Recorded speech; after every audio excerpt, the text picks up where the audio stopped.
யூபிஎஸ்சிக்கு இந்த பட்டியலை நீங்கள் தான் அனுப்பிச்சிங்க. தகுதி இல்லாத ஆட்களை நியமிக்கிறார்கள், அவர்களுக்கு வேண்டிய ஆளை மத்திய அரசு நியமிக்க முனைகிறதுன்னு சொன்னால் நீங்கள் அனுப்பின பட்டியலில் இருந்து தானங்க மத்திய அரசு செலக்ட் பண்ணுது. மத்திய அரசு அவர்களாக எங்கிருந்தாவது ஒரு பட்டியலை உருவாக்க முடியுமா? நீங்கள் அனுப்புறீங்க, 9 பேர் பட்டியலை அனுப்புறீங்க, அதில் 3 பேரை செலக்ட் பண்ணுறாங்க, அதில் நியமிக்கிறதுக்கு உனக்கு என்ன பிரச்சனை என்று சொல்லிவிட்டு என்னோட காலகட்டத்தில் மத்திய அரசுக்கு இந்த அதிகாரிகளோட பட்டியலை அனுப்பினேன். அந்த பட்டியலில் அவர்கள் அளித்த பரிந்துரையின்படி திரிபாதி அவர்களை டிஜிபியாக நான் நியமித்தேன்.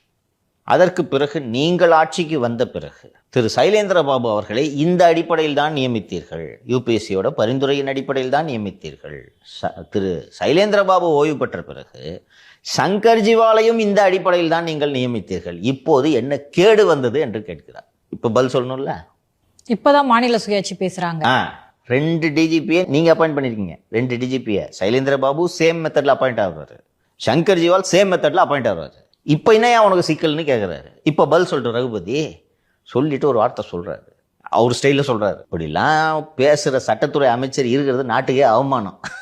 இப்படி பேசுகிறாரு பாருங்க, எல்லாம் அவமானம், என்னத்தை சொல்கிறது என்று சொல்லிவிட்டு இந்த நெல் ஈரப்பதம் இது தொடர்பான ஒரு அதான் சார் சொன்னோடனே வந்துட்டு வேகமாக வந்து கொள்முதல் பண்ணாங்க, இப்போ அப்படி போட்டாங்க, நிவாரணமும் எதுவுமே வழங்கலை அப்படின்னு வழங்கலைன்றதை சொல்லிட்டு அது கிரெடிட் எடுத்துக்கிறார் பாரு. நான் விவசாயிங்க, நான் எப்பவுமே விவசாயி, எனக்கு தெரியும். நான் இந்த மாதிரி நெல்